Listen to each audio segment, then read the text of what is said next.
ദൈവമുണ്ടോ എന്നിവിടെ ചോദിച്ചിട്ടുണ്ടായിരുന്നു. അപ്പോൾ ദൈവമുണ്ട് എന്നുള്ളതിനുള്ളൊരു ഒരു തെളിവാണ്.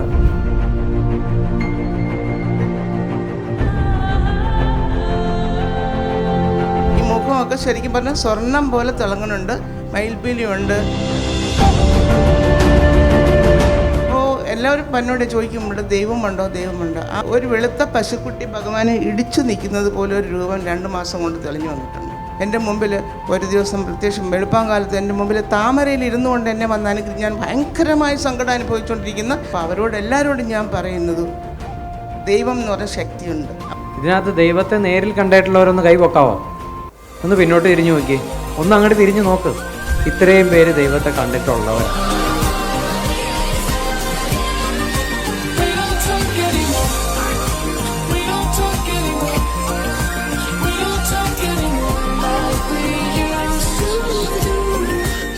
നമുക്കിനി ചോദ്യോത്തര വേളയിലേക്ക് കടക്കാം. നിങ്ങളുടെ സംശയങ്ങൾ ഈ ഇരിക്കുന്ന ഗുരുക്കന്മാരോട് ആരോട് വേണമെങ്കിലും ചോദിക്കാം. ഒരാൾ ഇവിടെ ഇരിക്കുന്ന ആളാണോ എന്ന് എനിക്കറിയില്ല, വാട്സാപ്പിൽ എനിക്കൊരു ചോദ്യം അയച്ചിട്ടുണ്ട് ചോദിക്കാൻ വേണ്ടിയിട്ട്. ആദ്യം അയച്ചു, ഞാൻ കണ്ടിട്ട് മൈൻഡ് ചെയ്യാഞ്ഞിട്ട് ഡിലീറ്റ് ചെയ്തിട്ട് അത് വീണ്ടും അയച്ചു എന്ന് തോന്നുന്നു. പേര് ഉണ്ട്, എൻ്റെ പേര് വിശാഖ്. എനിക്കൊരു ചെറിയ ചോദ്യം ചോദിക്കാനുണ്ട്. എത്രയും ബഹുമാനപ്പെട്ട നമ്മുടെ ഗുരുക്കന്മാരോട് ചോദിക്കാൻ മറുപടി കിട്ടുമെന്ന പ്രതീക്ഷയോടെ. ചോദ്യം: ഈശ്വരനിൽ നിന്നും അന്യമായി യാതൊന്നും തന്നെ ഇല്ല എന്നാണ് പറയുന്നത് അദ്വൈതം.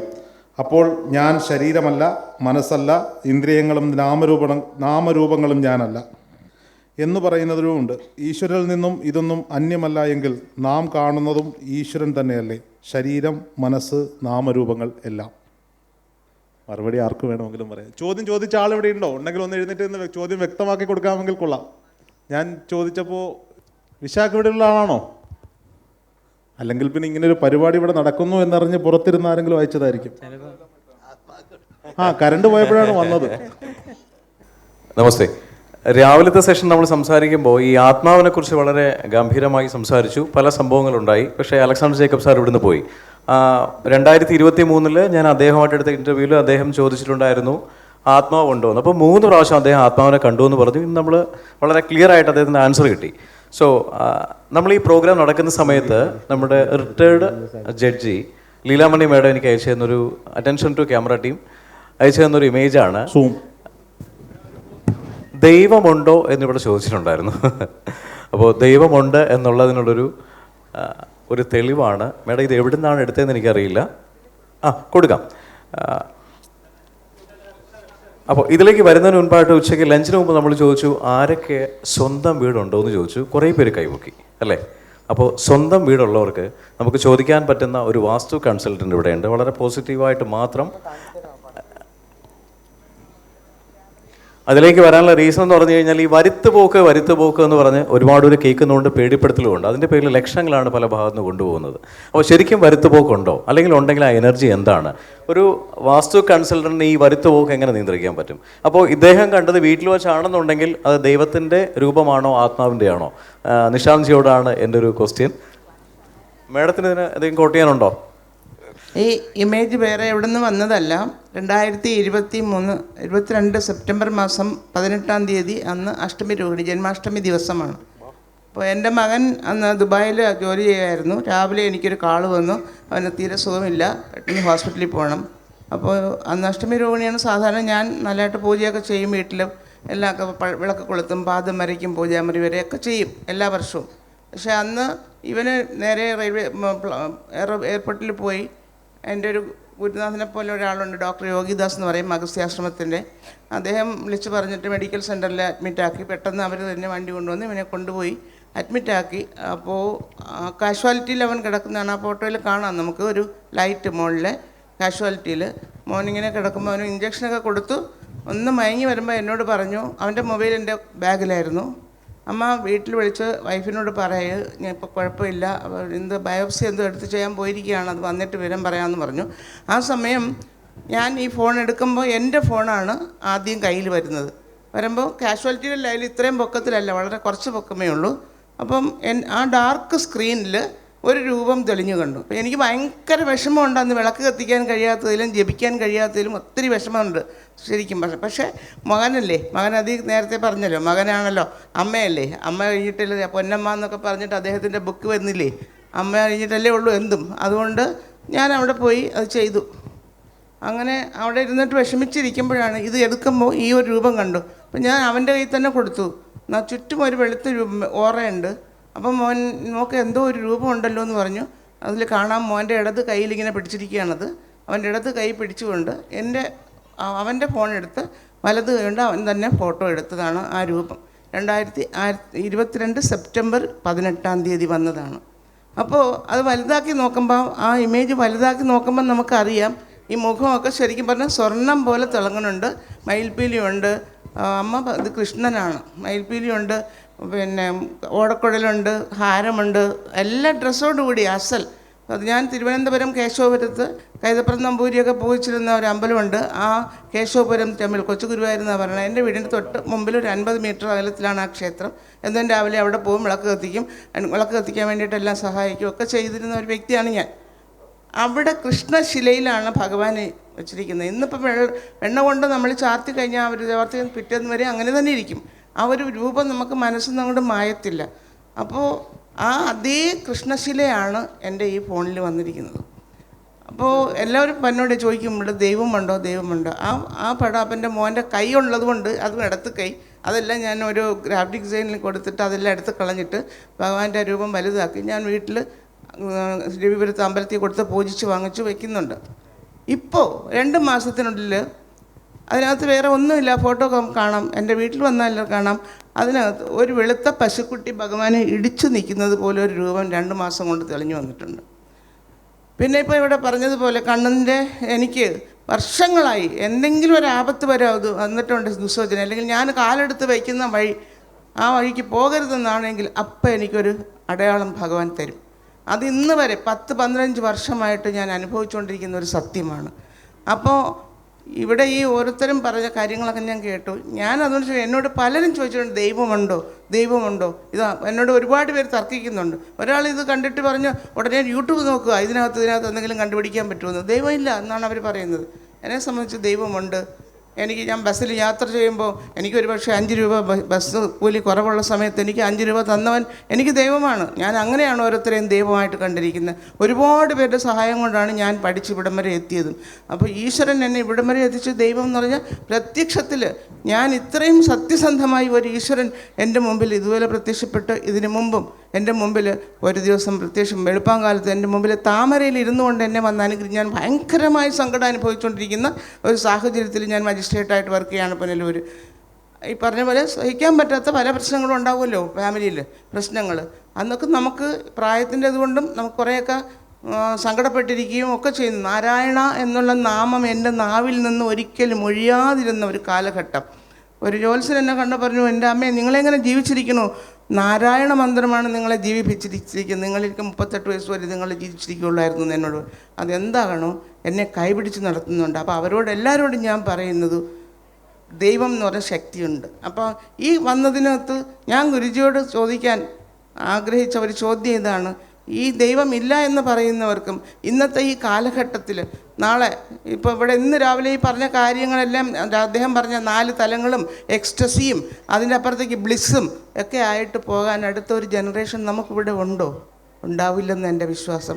കാരണം ലിവിങ് ടുഗദറും ഇന്ന് 2-4 ദിവസം കൊണ്ട് മനോരമയിൽ പത്രത്തിൽ വന്നുകൊണ്ടിരിക്കുന്നത് കല്യാണം എന്ന് പറഞ്ഞാൽ 10 വർഷത്തേക്ക് കോൺട്രാക്റ്റ് വയ്ക്കുക, വേണ്ടെങ്കിൽ പിന്നെ ചെയ്യാവുന്നതാണ്. അപ്പോൾ ഇങ്ങനെയുള്ളത് കൊണ്ടൊക്കെയാണ് അവർ പറയുന്നത്. എനിക്ക് പറയാനുള്ളതെന്ന് പറഞ്ഞാൽ ഇതുപോലെയൊക്കെ പറഞ്ഞ അനുഭവങ്ങൾ ഇന്ന് എനിക്ക് പറയാം. വയസ്സ് 72 ഉള്ളൂ കേട്ടോ. അതുകൊണ്ട് വലിയ കുറേ അധികം ചെറുപ്പമാണ്. അങ്ങനെ വന്നാൽ നമ്മളെ പറയില്ലേ ഇതുപോലെയുള്ള അനുഭവങ്ങളൊക്കെ വന്നു കഴിഞ്ഞാൽ മാഡം പറഞ്ഞ് നോ പറയേണ്ടടുത്ത് നോ, യെസ് പറയേണ്ടടുത്ത് yes, half no half yes ഒന്നുമില്ല. അതാണ് എൻ്റെ ഭഗവാൻ. നിങ്ങൾ കണ്ടോളൂ ഇതിനകത്ത് എന്താണ്, ഇതാണ് അതിനകത്ത് വന്നിരിക്കുന്നത്. അപ്പോൾ അതുപോലെ ഇത് എൻ്റെ മൊബൈലിൽ വന്നിട്ട് വർഷങ്ങളായതാണ്. ഇത് സത്യമായൊരു കാര്യമാണ്. പലരും കാണുമ്പോൾ എനിക്ക് ഭ്രാന്താണെന്ന് പലരും ചില പറയുന്നുണ്ടാവും. എനിക്കറിയില്ല, ഞാൻ വിളക്കൊക്കെ കത്തിച്ച് ഇതിന് വെച്ചിട്ട് പറയുന്നുണ്ടാവും. എനിക്ക് തോന്നുന്നുണ്ട് എനിക്കെല്ലാം എനിക്ക് തോന്നുന്നു എനിക്ക് മാനസികാവസ്ഥയുണ്ടോ എനിക്കറിയത്തില്ല. അങ്ങനെയൊന്നുമില്ല, ഇത് സത്യമായി സംഭവിച്ച കാര്യമാണ്. അതുകൊണ്ട് ഞാനിതൊന്നും നോക്കുന്നില്ല. ഞാൻ അതാണ് അദ്ദേഹത്തിനോട് ചോദിച്ചത്. ഗുരുജി, ഓക്കെ ഗുരുജി, നമ്മൾ ഈ മെഡിറ്റേഷൻ ചെയ്യുമ്പം കാണുന്ന ഭഗവാൻ രൂപങ്ങൾ ദൈവമുണ്ടോ എന്നുള്ളതിന് ഒരു സംശയമില്ല. ഞാൻ ചോദിക്കണ്ടെന്നാണോ? അല്ല, ഞാൻ അതിന് ഉത്തരം പറയാൻ എനിക്കുണ്ടെന്നല്ലാതെ വേറെ ഒന്നും പറയാനില്ല. കാരണം ഞാൻ മാത്രമല്ല, ഇതിനകത്ത് ദൈവത്തെ നേരിൽ കണ്ടിട്ടുള്ളവരൊന്ന് കൈ പൊക്കാവോ? ഒന്ന് പിന്നോട്ട് തിരിഞ്ഞു നോക്കി, ഒന്ന് അങ്ങോട്ട് തിരിഞ്ഞു നോക്ക്. ഇത്രയും പേര് ദൈവത്തെ കണ്ടിട്ടുള്ളവരാ. അത് വെറുതെ കാണുകയല്ല, അനുഭവിച്ചിട്ടുള്ളവരാ. ഒന്നുകൂടെയും കൈ പൊക്കി പിടിക്കുക, എന്നിട്ടൊന്ന് എണീറ്റ് നിന്ന് ബാക്കിയുള്ളവർ പുറോട്ട് നോക്ക്. ദൈവത്തെ കണ്ട് അനുഭവിച്ചിട്ടുള്ളവർ. തസ്മൈ ഗുരുജി പൈസ എന്ന് പറഞ്ഞ ആരെങ്കിലും ഉണ്ടോ? അതൊക്കെ അതെ, ഞാൻ പൈസ കൊടുത്ത് ട്രെയിനിങ് കൊടുത്ത്. സ്തോത്രം സ്തോത്രം സ്തോത്രം. ഇത് നമുക്ക് ഗുരുജി ഒരു കാര്യം പറഞ്ഞോട്ടെ. ഗുരുജിയോട് ചോദിക്കാനുള്ള ചോദ്യങ്ങൾ ചോദിക്കണം. പരിപാടി കഴിഞ്ഞ് വാട്സപ്പിൽ രോഹിത്തെ ഞങ്ങൾക്ക് ഞങ്ങളുടെ ഗുരുജിയോട് ചോദിക്കാൻ സമയം കിട്ടിയില്ല എന്ന് പരാതി ഇത്തവണ സ്വീകരിക്കില്ല. എനിക്ക് കുഞ്ഞു ചോദ്യം കിട്ടിയിട്ടൊരു രസമില്ല, ഇതൊക്കെ എപ്പോഴും പറഞ്ഞുകൊണ്ടിരിക്കുന്നത്. ഇപ്പം ഈ അവിടെ അമ്മയുടെ ജസ്റ്റിസിൻ്റെ കാര്യം പറഞ്ഞതുപോലെ, അല്ലെങ്കിൽ ജ്യോതിഷത്തിൻ്റെ കാര്യം പറയുന്ന പോലെ, വാസ്തു പറയും, ഇതെല്ലാം സത്യമായിട്ടുള്ളതാണ്. നമ്മുടെ ഗുരുക്കന്മാർ, പൂർവികരായിട്ടുള്ള ഗുരുക്കന്മാർ ഇതെല്ലാം കണ്ടുപിടിച്ച് നമുക്ക് ഫ്രീ ആയിട്ട് തന്നിട്ട് പോയി. അവർ പേറ്റൻസി ഒന്നും എടുത്തിട്ടൊന്നുമില്ല, അതുകൊണ്ട് ആർക്ക് വേണമെങ്കിലും ഇത് അക്സസ് ചെയ്യാം. സോ നമ്മൾ അതിനു വേണ്ടി ഒന്ന് ചെറുതായിട്ട് തയ്യാറെടുത്താൽ മാത്രം മതി. നമ്മൾ പഞ്ചഭൂതം എന്ന് വരെ കേട്ടിട്ടുണ്ട്. പഞ്ചഭൂതത്തിൻ്റെ പഞ്ചഭൂതം ആരും അറിയാൻ പോയിട്ടില്ല. വീണ്ടും പഞ്ചഭൂതത്തിന് പഞ്ചഭൂതമുണ്ട്. അത് എത്ര താഴേക്ക് പോയാലും നമ്മൾ അവസാനം ചെന്നെത്തുന്ന ഗോഡ് പാർട്ടിക്കിളിലാണ്. അവിടെ നിന്നാണ് ആത്മീയത എത്തുകയുള്ളൂ. ഈ ഗോഡ് പാർട്ടിക്കിൾ വരെ എത്താനേ സയൻസിന് പറ്റുള്ളൂ.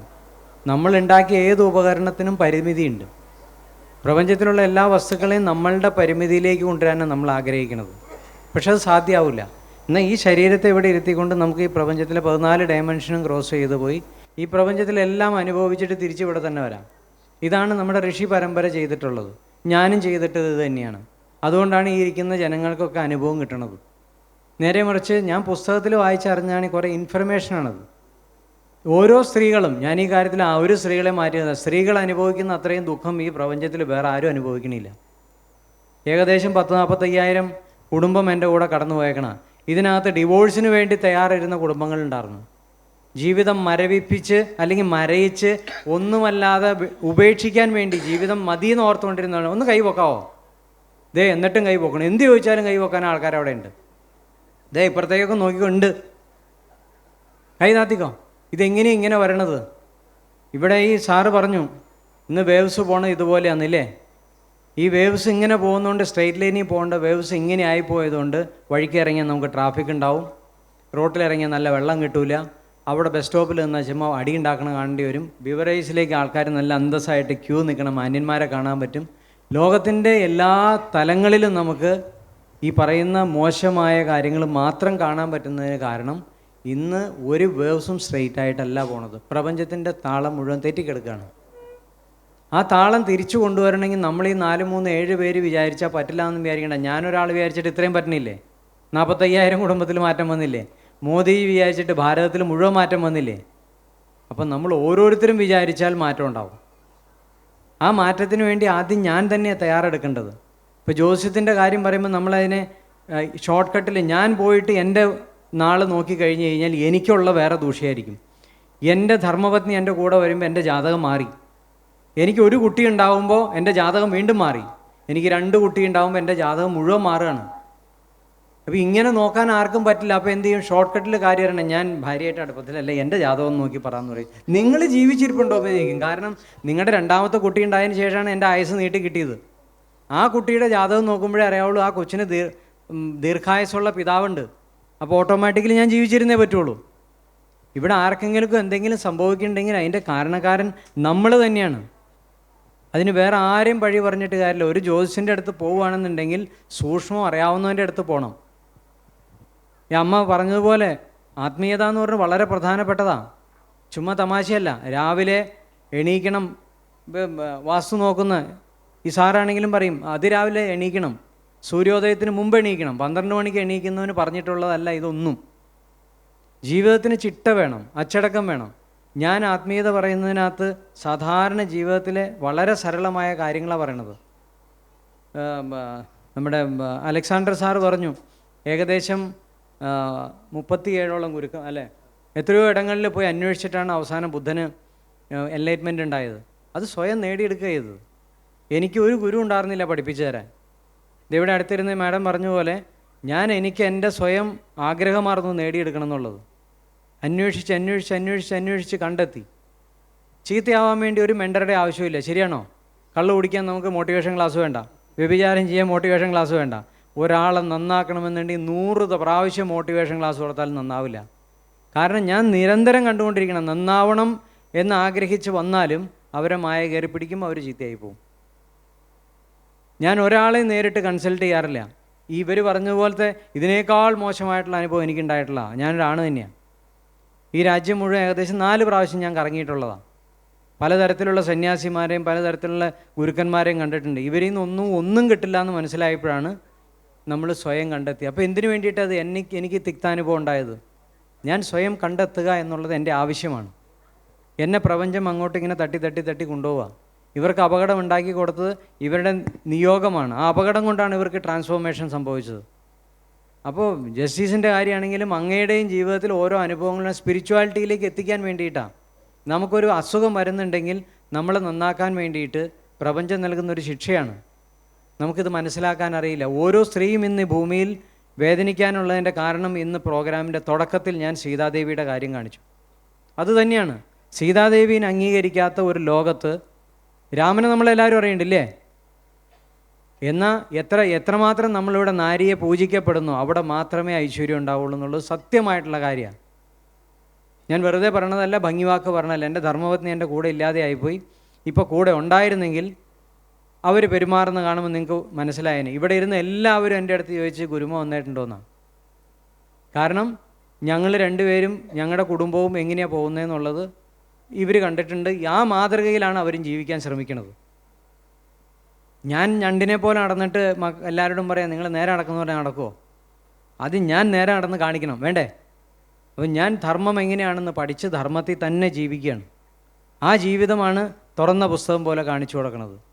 അത് തന്നെയാണ് എല്ലാവരോടും എനിക്ക് പറയാനുള്ളൂ. ഭാര്യയെ സ്നേഹിക്കാത്ത അല്ലെങ്കിൽ ഭർത്താവിനെ സ്നേഹിക്കാത്ത ഒരു സ്ത്രീയോ ഒരു പുരുഷനോ ദൈവത്തെ കാണാൻ പോയാൽ കാണാൻ പറ്റില്ല. കാരണം നമ്മൾ ആദ്യം എടുത്ത ഓത്ത് കംപ്ലീറ്റ് ചെയ്യണം. വേണ്ടേ? ആരും പറഞ്ഞില്ല വിവാഹം ചെയ്യാൻ. ഏതോ അച്ഛനും അമ്മയും വളർത്തി വലുതാക്കിയ ഒരു മകളെ ദാനമായിട്ട് കിട്ടിയതാണ് എനിക്ക്, ഇല്ലേ? ഞാൻ അവരെ പവിത്രമായിട്ട് അല്ലെങ്കിൽ ഭംഗിയായിട്ട് നോക്കാൻ പറ്റില്ല എന്നുണ്ടെങ്കിൽ ഞാൻ ആ പണിക്ക് പോകണ്ട.